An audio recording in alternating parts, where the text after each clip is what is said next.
ден кога Христос воскресна од мртвите. И веќе се поздравивме со традиционалниот христијански поздрав. Да.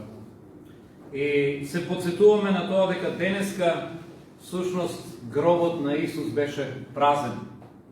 Сите ја знаеме великденската сторија. И затоа решив овој пат денеска да не се фокусирам толку на сите тие детали, не се фокусирам на прераскажување на тоа што се случи. Знаеме дека Христос откако беше распнат и погребан, на третиот ден жените кога отидоа на гробот го најдоа празен. Знаеме дека апостолите потоа отидоа и се уверија во истото. Знаеме дека Исус Христос им се јави на нив. И потоа уште 40 дена тој остана заедно со нив помеѓу самите ученици. Знаеме дека се јави уште на 500 и други сведоци. И често пати сме зборувале за ова нешто. И ова вистина за воскресението станува дел од Евангелието кој што беше проповедано уште на почетокот и се проповеда до ден денеска по целиот свет. Затоа не само во Евангелието, туку и апостолите во посланието тие зборуваат за тоа нешто. Апостол Павле вели: Исус умре за нашите греови согласно предвестувањето или она што е запишано во Светото Писмо. Беше проречено дека Исус ќе воскресне. И вели тој беше погребан и воскресна на третиот ден согласно писмата или како што беше предвидено, пророкувано во писмата, во Светото Писмо. Но денеска би сакал малку да се осврнам повеќе на што воскресението има врска со самите нас. Како воскресението е поврзано со нас. Знаете, и најубавата вест, и најдобрата вест, еве денеска е, велиме, еден од најголемите христијански празници, но колку и да е голем тој празник, колку и да е голема таа вест, некако не ни значи многу ако не е поврзана со нас. Знаете, денеска и да слушнеме вест дека на овој ден се е открил лек против ракот, нас ќе ни биде мило, ама ако не сум јас болен од рак, нема посебно да ми значи. Но многу ќе е посилна таа вест и многу ќе е поголема радоста ако, не дај Боже, јас имам проблем со таа болест. Или ако некој мој близок има проблем. Тогаш ќе знаеме дека ова е голема вест.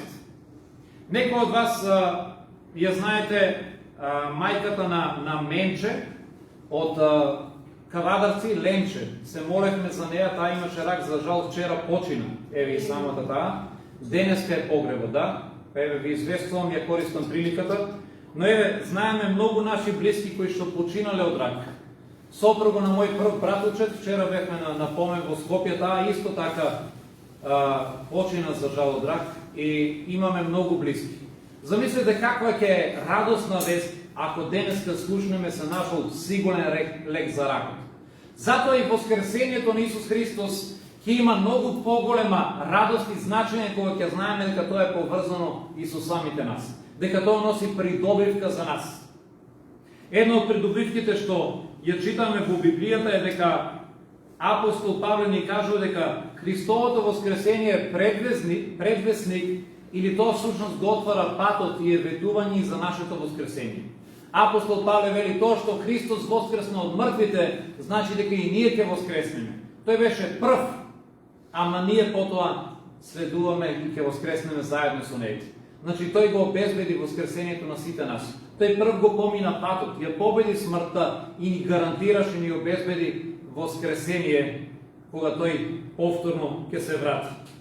Но јас денеска не сакам да зборувам за таков вид на воскресение.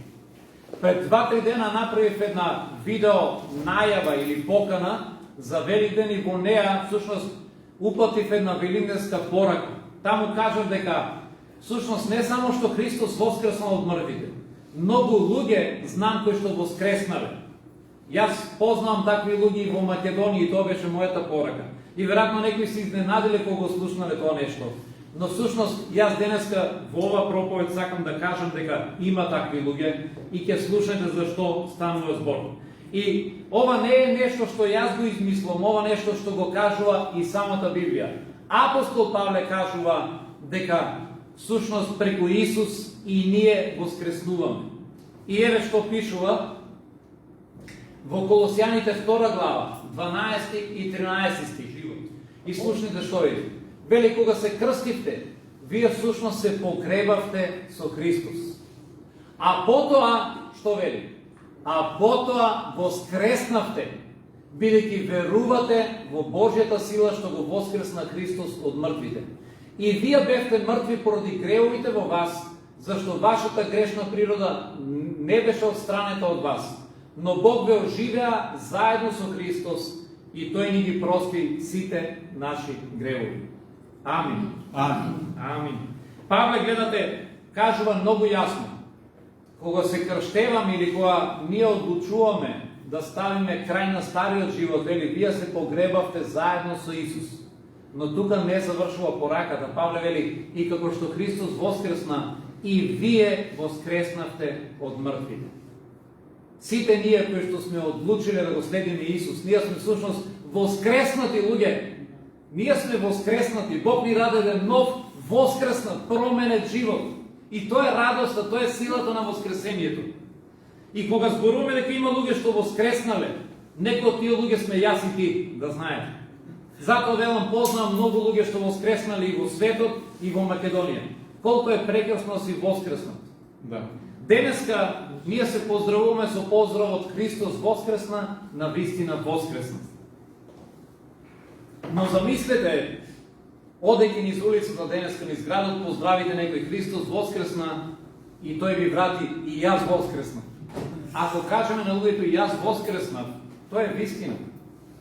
Ние воскреснавме во еден нов живот. Тоа ни го кажува Библијата. И тогаш ќе имаме прилика на тие луѓе да им кажеме што значи дека јас воскреснав. Ќе имаме прилика да им кажеме дека Бог ни подари еден нов живот. Ова вистина не е кажана само до црквата во Колос. Павле ова вистина ја пренесува и до црквата во Рим. По еден сличен начин. Тој повторно зборувајќи за нашето крштевање, нашата одлука да го напуштиме стариот живот и да го следиме Христос, овде тој вели, и така, преку крштевањето во смртта, погребани сме заедно со Него. Но сега Павле ги менува малку зборовите, реториката, и наместо да каже воскреснавте, Павле објаснува што значи. Тој вели, па така, како што Христос воскресна од мртвите, преку слава на Таткото, така и ние да одиме во еден нов живот.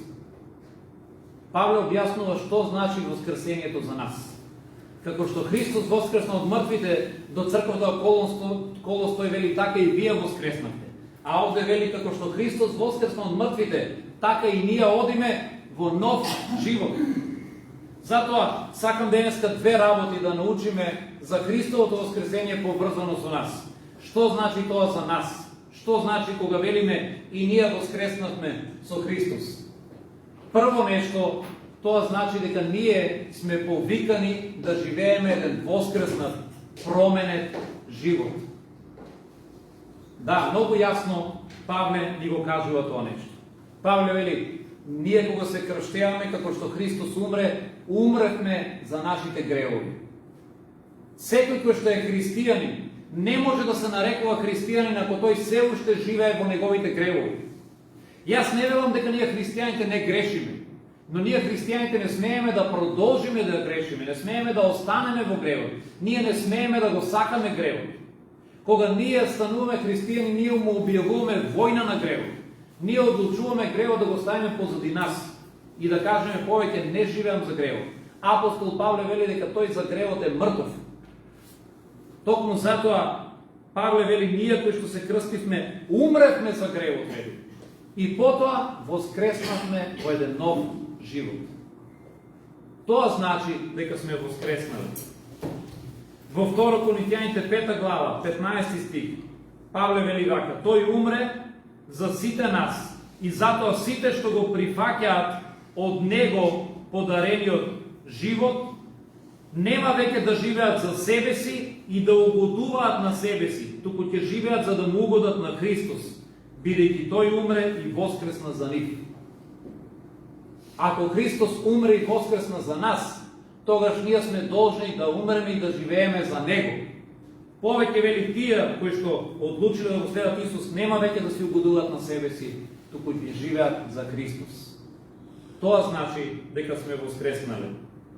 Значи воскресението на Исус, поврзано со нас, најнапред значи дека сме повикани да живееме еден променет живот. И таквиот променет живот, тој всушност е многу јасно видлив кај луѓето што се сретнале со воскреснатиот Христос. Такви примери имаме во Библијата и јас имам премногу, издвоив барем 4 во кои што можеме да го видиме тој јасен контраст на животот пред Христос и животот после. Еден од тие примери е блудницата, која што дојде и му ги миеше нозите на Исус. Ова блудница мислам дека е истата онаа која што беше фатена во прелюба и требаше да биде каменувана до смрт. Кога се насобраа сите луѓе сакаа да ја каменуваат, Исус тогаш беше таму, рече: кој од вас нема грев, прв нека го фрли каменот. И тогаш сите го оставија и си заминаа. Исус се сврте кон оваа жена и рече: и јас не те осудувам, оди си и не греши повеќе. Јас верувам дека од тој ден животот на оваа жена беше променет. Оваа жена доживеа воскреснат живот. Таа дојде подосна и му ги миеше и ги бакнуваше нозите. Исус за неја кажа, нели, кој љуби многу, значи му е простено многу. Таа свати колку многу е простено. И таа е еден од примерите на воскреснат живот. Драстично променет живот. Еден таков пример исто така е случајот со слепиот Бартимеј. Овој човек пред да го сретне Исус не знаеше за живот. Тој по цел ден неговиот живот се состоеше во тоа што секој ден беше таму на прашливата улица, седеше, не можеше ништо да гледа, за него животот беше мрак. И само просеше и чекаше некој да му се смилува и да му фрли нешто. Но денот кога Христос го сретна, тогаш очите му се отворија, гревовите му беа простени и тој започна нов живот. Можете ли да си замислите ако вие бевте на местото на Бартимеј? Што ќе значише за вас тој ден? Бартимеј всушност доби нов живот тој ден. Бартимеј тој ден може да каже: воскреснав. До сега бев мртов, не ни знаев все едно за живот, бев слеп, ништо не може да гледам. Но од денеска понатаму јас имам живот. Бартимеј доби нов живот. Таков е случајот и со обседнатиот од Гадара, во кој што имаше еден легион демони во него. Тој не знаеше дека постои, тој беше толку обседнат што се однесуваше како луд. Тој одеше насекаде, се нарануваше, напаѓаше луѓе, беснееше, дури трчаше гол по гробиштата. Тој живееше како дивјак, како животно. Се до денот кога Исус не се сретна со него. Кога го сретна Исус, Исус од него истера еден легион демони. Заминаа во свињите и свињите се исподавија. И од тој ден овој човек беше променет. Овој човек воскресна луѓе. Тој, додека да се сретне со Исус, до тој ден беше всеедно мртов. Живееше во гробиштата, каде што владее смртта. Но од тој ден тој беше нов, воскреснат човек. И се тоа се примери од Библијата, ќе кажете: добро, но ова нешто дали е вистина или не, некој ќе рече: кој знае. Може би многу посилно ако споделиме денешни примери. Затоа јас сакам да ви споделам два примери од денешницата. Едниот ќе е пример за маж, другиот ќе е пример за жена. Но еве го првиот пример за кој што сакам да зборам од денешницата. Майкл Францези. Овој пример е вистинит, реален, дури може да најдете видео сведоштво на овој човек. Има всушност, вчера истражував, има еден куп видеа што може да ги најдете на YouTube, во кој што тој во живо зборува за неговото сведоштво, за неговиот променет живот. Овој човек во 80-тите години бил мафијашки шеф на колумбиската мафија во Њу Јорк. Бил еден од 50 највлијателни криминалци во Америка во негово време. Тој раскажува дека иако никош не бил зависник од дрога или од нешто друго, вели: јас бев нешто полошо. бе хладнокрвен криминалец.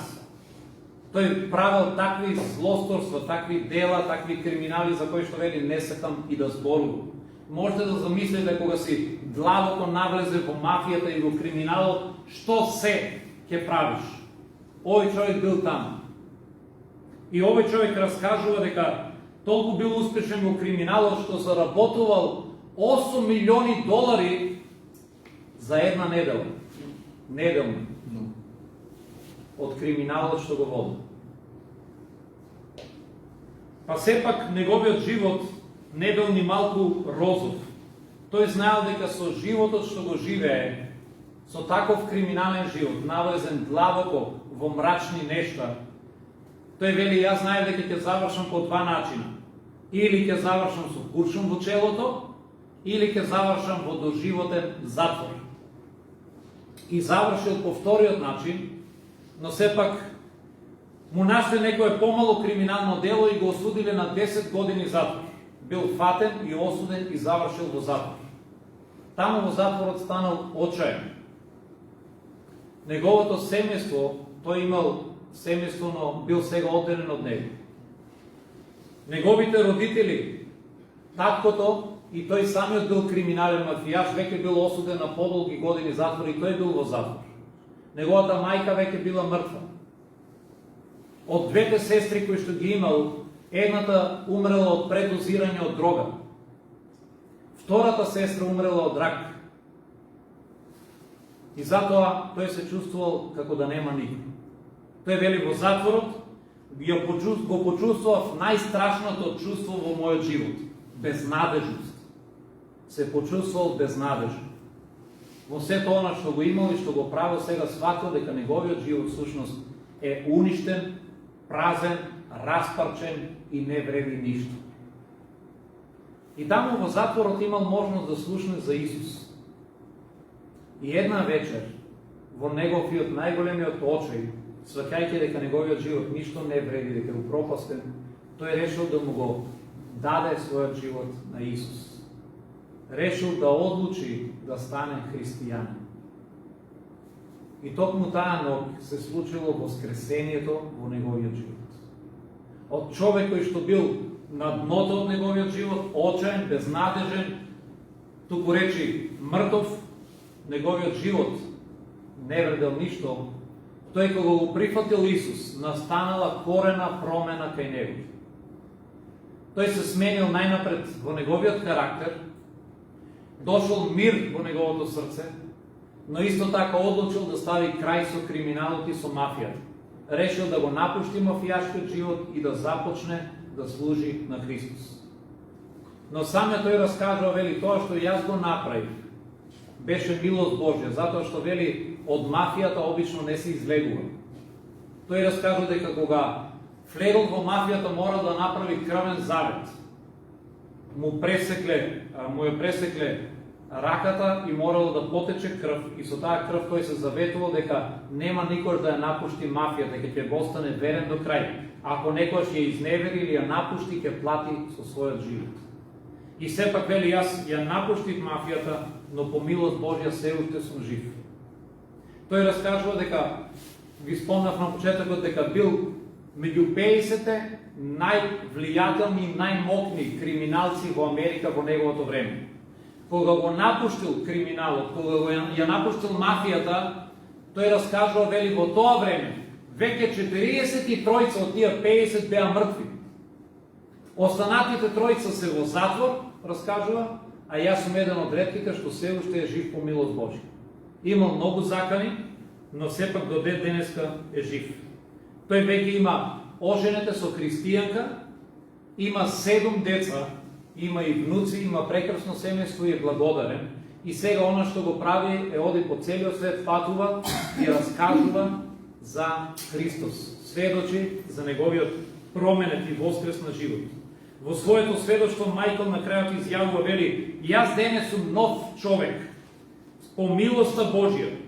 Ништо од она што го имам, вели, не го заслужувам, но по благодата на Исус, ете, јас сум тука. Ова е сведоштво за воскреснат живот. Ако се прашувате има ли луѓе што и денеска воскреснале, Мајкл е еден од нив. неговиот живот е воскреснат живот. Може би не буквално, не физички, но ако знаете што бил претходно и што е сега, вие ќе кажете тој не е истиот човек. Овој стариот Мајкл е мртов, ние денес имаме нов, воскреснат Мајкл, со еден потполно нов живот. Второто сведоштво што сакам да ви го споделам е од ангела. Станува збор за жена која што уште како мала била навлезена во проституцијата. Сведоштвото и на ова млада девојка може да го најдете, или сега веќе жена, може да го најдете исто така на YouTube. Го има на интернет, ова е реална личност која што поминала низ сите овие реални ситуации. Незините родители и двајцата биле тешки зависници од дрога. И можете ли да се ставите во нејзина кожа? Замислете да живеете во едно такво нефункционално семејство. И затоа што тие не можеле да ја гледаат, уште на 3 години таа била одземена од нејзиното семејство и била дадена во некое друго семејство. Била преместувана во 3 различни семејства. Една од причините било затоа што во првото семејство каде што била сместена, таа била силувана од синот на тоа семејство каде што била. Колку ли била малечка, може да замислите, и на тие години таа доживеала таква травма. Била преместена во второ, па во трето и после 10 години била вратена повторно на незината мајка. Но незината мајка, која што се уште имала проблеми со дрогата, се уште имала проблеми со неморален живот, таа не ја обрнувала многу внимание. Ангела не се почувствувала дома прифатена, сакана и не ја било обрнувано внимание, затоа таа повеќе минувало време на улица, отколку дома. И започнала дури да бега од училиште, била отсутна многу пати, фатила некое друштво кое што и самото уживало во марихуана, почнала и таа да користи, за на крај незината мајка да ја пријави и таа завршила во поправен дом. Таму во правниот дом забележала дека девојките кои што се таму, многу од нив си го продавале своето тело за пари. Тие со момчињата таму имале секс за пари. Но таа кога го гледала тоа рекла, јас никош нема да го правам ова, затоа што тоа е под моето достоинство, тоа не е добро и јас такво нешто нема да правам. После известно време била вратена повторно дома, но ситуацијата била иста. И затоа таа пак се нашла на улица и уште на 12 години таа станала сексуално активна. Можете да замислите. На 14 години таа запознава една девојка, станала со неја пријателка, која што ја одвела во незиниот стан. И кога влегла во незиниот апартман, таа се воодушевила, бидејќи апартманот бил многу луксузен. Внатре имало скапи работи, луксузни работи и имала се што ќе посака. Ангела ја прашала како може да си ги дозволи овие работи, а незината пријателка ја одговорила едноставно: јас се нудам себе си или нудам секс за пари. Таа била проститутка. И таа рекла: ако сакаш, можеш да ги имаш и ти сите овие работи, само треба да се нудиш на момчињата за пари. Но овој се допаднало на Ангела и таа решила да го живее истиот живот. Таа станала проститутка, замислете, уште на 14 години. И ако го слушате незиното сведоштво, таа раскажува дека за жал ова нешто не ја направило среќна. Таа била уште повеќе празна и бедна. Затоа што вели: знаев дека овие мажи само ме искористуваат, го искористуваат моето тело, јас од нив не добивал љубов, добивав искористување. Имала пари, со тие пари сега веќе можела да си купи дури и кола, можела да си овозможи свој апартман, свој стан, се што ќе посака, но вели ништо од тоа не ме исполни. Таа продолжила да биде очена. И еден ден, одејќи во трговскиот центар, ја сретнала незината поранешна пријателка како разговара со едно момче. Кога се приближила, сватила дека разговараат за Бог. Момчето ја прашало и неа, рекло: ти веруваш ли во Бог? И таа искрено кажува, како и сите ние што нели би се понашале, рекла: па да, сите ние веруваме, нели, Бог, кој не го сака Бог. Онака генерално во општа смисла. Но тогаш тој поставил едно директно прашање кое што всушност допрело до неа. Тој рекол: ако денеска заминеш од овој свет, сигурно ли си каде ќе одиш? Знаеш ли дали ќе бидеш горе на небото со Бог, дека твоите греови се простени, или пак ќе бидеш во пекло? Таа знаела дека според тоа каков живот има, дека всушност нејзиниот живот не е исправен пред Бога. И ова прашање всушност допрело длабоко до неа. Таа била пресведочена и почнала да плака.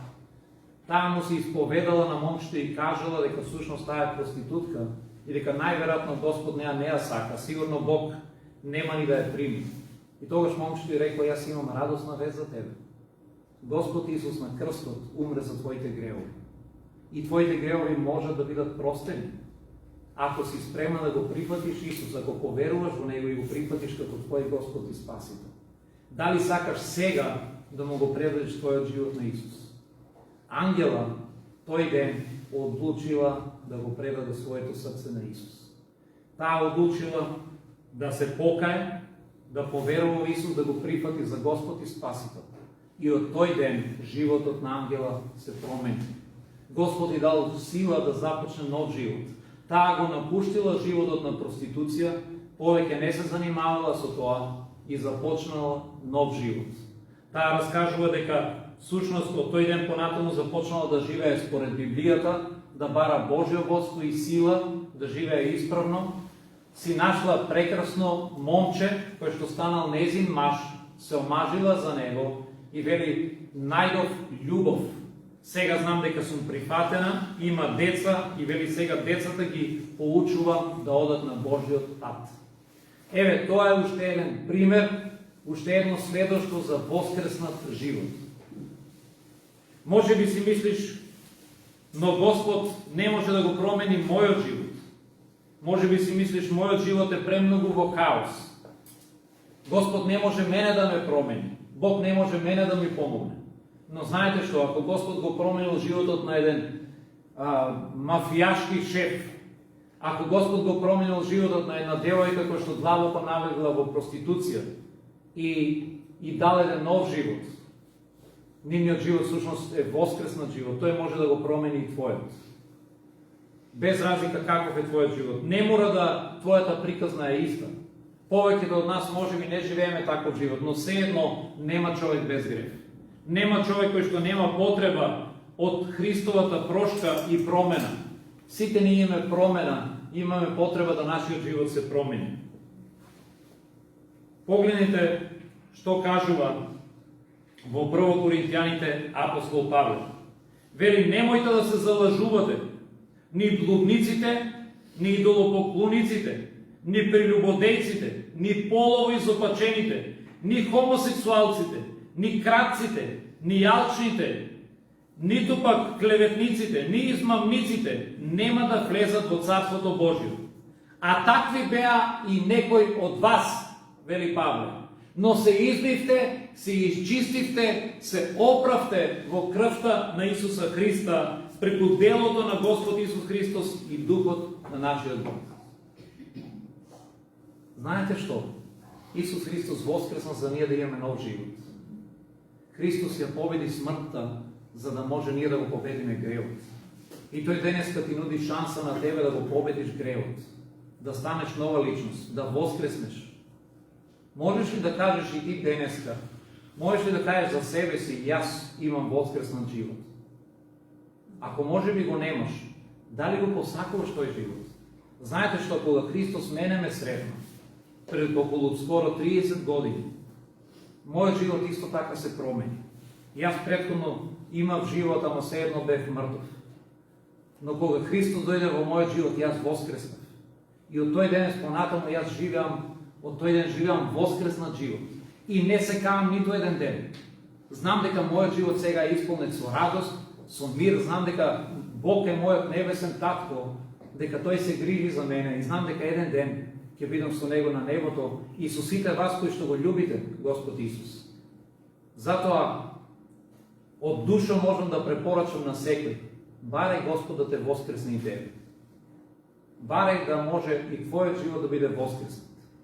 Тоа е она кое што е всушност најдлабоката порака на воскресението. Суштината на воскресението е дека можеме и ние да имаме воскреснат живот. И сакам уште еден аспект да погледнеме на воскресението, а тоа е дека нашиот променет живот и посветеност е потврда за воскресението на Исус. Што значи ова нешто?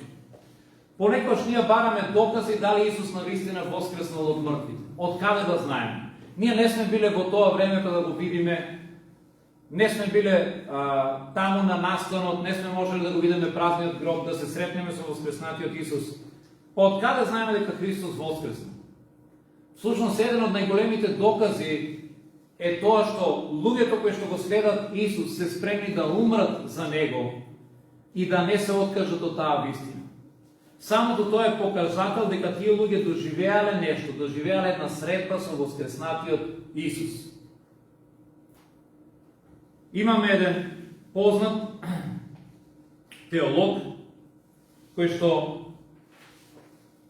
напишал 3 тома всушност докази за Христовото воскресение. Неговото име е доктор Саймон Гринлиф.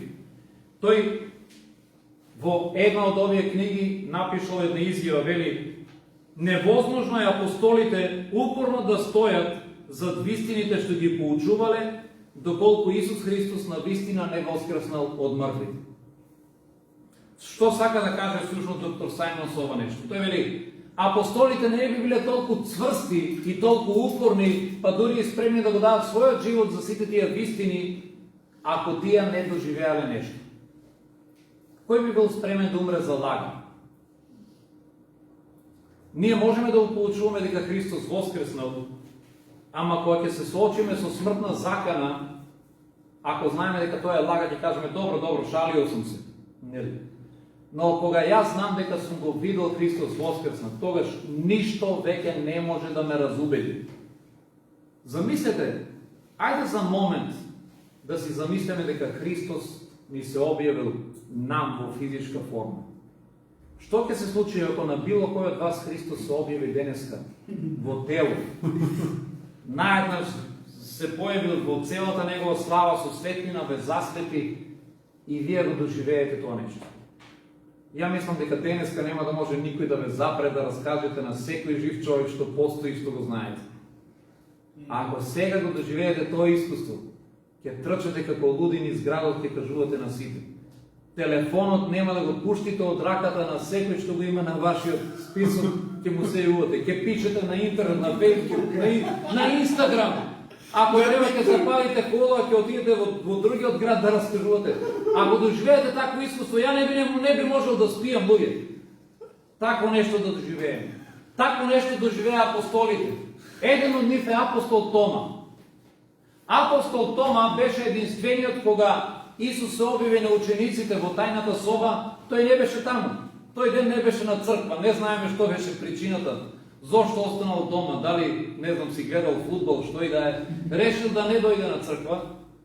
И кога апостолите му раскажаа: го видовме Исус, воскреснат ни се јави пред нас. Тој мртов лан рече: не верувам. Не верувам. Тако нешто не е можно. Дури не го видам јас со моји очи, дури не допрам во неговите рани тука и не допрам во неговите бедра. Ја нема да поверувам. Ова што вие ми го кажувате, кој знае? Но тој се однесуваше така како што би се однесувале повеќето од нас. Зошто? Затоа што невозможно некој да ви каже денеска дека некој станал од мртвите и вие право да го прифатите. Кажете: кој станал од мртвите? Не верувам, дури не видам, не верувам. И што се случи следната недела? Следната недела повторно се собра апостолите, повторно еве на црква, еве ти овој пат дојде и Тома. И Исус му искажа милост. Исус се појави заради него и дојде и рече: еве сум Тома. Еве, ајде допри се сега до моите рани. Допри се до моите бедра и не биди повеќе неверлив, туку веруј. И Тома тогаш се увери и рече: Господ мој и Бог мој. И знаете, истиот тој Тома, кој што го нарекуваме неверен Тома, истиот тој Тома кој што беше скептик и рече: не верувам, ово се глупости, сега истиот тој Тома, знаете ли до каде стигна проповедајќи во Евангелието? Тој успеа да стигне дури до Индија. Отиде до Индија, кажуват предањата, и таму го даде својот живот за Христос. Беше таму пробуден со попие. Што мислите, овој Тома ќе беше ли спремен да отиде до таму, ако не се сретнеше со воскреснатиот Исус? Не. Ако тој не отидеше следната недела, кога се собра апостолите, ако не го сретнеше Исус, тој ќе си останеше Тома неверникот, Тома сумничавиот, Тома скептикот. И веројатно повеќето од нас бевме такви. Но ние кои што сме доживеале средба со Исус, сега раскажуваме. И Тома одеше до таа граница, до таму што беше спремен да умре за Исус. Слично е искуството на апостол Павле. Апостол Павле беше прогонител на христијани. Тој беше со срце болно исполнето со горчина и омрза. Тој ги мразеше христијаните, тој сакаше да ги уништи, да го запре тоа движење, бидејќи сметаше дека тоа се еретици, секташи, лажговци. Тие шират лаги, одат на секаде и зборуваат за некој Месија што воскреснал. Но еден ден му се случи нешто неочекувано. На патот за Дамаск, овој ужасен, страшен прогонител на христијаните, најнаш го заслепи светлина, се сретна со воскреснатиот Исус. Исус му рече: зошто ме гониш? Зошто се риташ против Божиот? Апостол Павле, кој што тогаш го имаше името Савле, остана безборен. Тој не очекуваше вакво нешто. Тој мислеше дека прогонува лага. Но тој сега се сретна со вистинскиот воскреснат Месија. Но од светлината беше заслепен, мораше след да го однесат во Дамаск, и таму Исус му кажа на еден негов следбеник, на еден негов ученик по име, знаете ли како се викаше? Анани. Му рече: Анани, ќе те испртам кај човекот по име Савле, за да ги ставиш раците врз него и да прогледа и да го упатиш на патот на Евангелието. Анани рече: ама Господи, ти знаеш дека тој ги прогонува христијаните. Како ја да се појавам пред него? Исус рече: оди, јас те праќам. И Анани отиде, се сретна со Павле, ги положи раците над него, му паднаа како лушпи од очите. Павле прогледа и тој ден Павле се крсти и стана следбеник Христов. Човекот од прогонител стана прогонет. И тој целиот свој живот го помина зборувајќи за Христос, соочен со смртни закани, соочен со гладување, па бродолом, па во затвор, беше спремен на се, но не се откажа од тоа да зборува за Исус. Што мислите, откаде му таа сила на Павле? И зошто Павле би се откажал од се што имаше дотогаш? Се откажа и од својата позиција, и од звање, и од се стави во ситуација да биде прогонет. Зошто? Затоа што тој доживеа нешто што не можеше да го одрече. Доживеа нешто што не може никој да го разубеди во тоа. Тој доживеа средба со воскреснатиот Исус. И неговата посветеност е доказ дека Исус воскресна од мртвите. И нашата посветеност денеска е доказ. Кога ние денеска се нарекуваме христијани, тоа не е само заради традицијата, не затоа што твојата мајка била христијанка или твојата баба била христијанка. Па на некој од нас може би и не били. Што е со оние луѓе чии што родители се муслимани? Што со оние чии што родители се атеисти? Ние не го следиме Исус затоа што тоа е традиција. Певе, баба ми била, па дедо ми била. Жално е ако тоа е единствената причина што си христијанин. Жално е кога нашиот народ го прашуваме, тој вели: па што друго да бидам? Баба ми била, мајка ми била, нормално, си ја пазиме традицијата. Ние не сме христијани затоа што сме ја пазиме традицијата. Христијани сме затоа што сме се сретнале со воскреснатиот Исус. Нешто се случило во нашиот живот, сме доживеале надприродна средба. Господ Исус го промени мојот живот и јас сега сакам да живеам и да умрам за него. Тоа е причината. Ние сме жив доказ дека Христос воскреснал. Нашата посветеност, нашата увереност, и ние велиме: ништо нема да ме разубеди. Затоа ние сме потврдата дека Христос воскреснал од мртвите. И на крајот сакам да ве предизвикам со неколку прашања. Ако зборуваме за воскреснатиот Исус и дека Христос донесува воскреснат и променет живот кај оние што одлучили да го следат, ајде да се запрашаме: дали твојот живот сведочи за Христовото воскресение? Дали кога велиш Христос воскресна, Дали си спремен да умреш за оваа вистина? Денеска ние сите ќе се поздравиме и овие денови кога ќе сретнеме некој ќе кажеме Христос воскресна, навистина воскресна. Но знаете, лесно е да окажуваме тоа во една сигурна атмосфера во Македонија, каде што сите сме христијани, сите се така поздравуваат и нема никаков ризик. Но дали си спремен да зборуваш Христос воскресна во земји каде што може да ја загубиш главата? Дали си спремен да го кажеш истото дури и тогаш кога е под закана твојот живот? Дали ако никој не би верувал во Македонија во Исус, ако никој не би бил христијанин, дали и тогаш би бил спремен да зборуваш Христос воскресна? Тоа ми е прашањето. Би можел и би бил спремен само ако навистина си се сретнал со воскреснатиот Исус. Веќе тоа го правеа апостолите затоа што тие доживеа таква среќа. Дали можеш да потврдиш дека твојот живот е радикално променет, дека твојот живот воскресна кога ти поверува во Исус?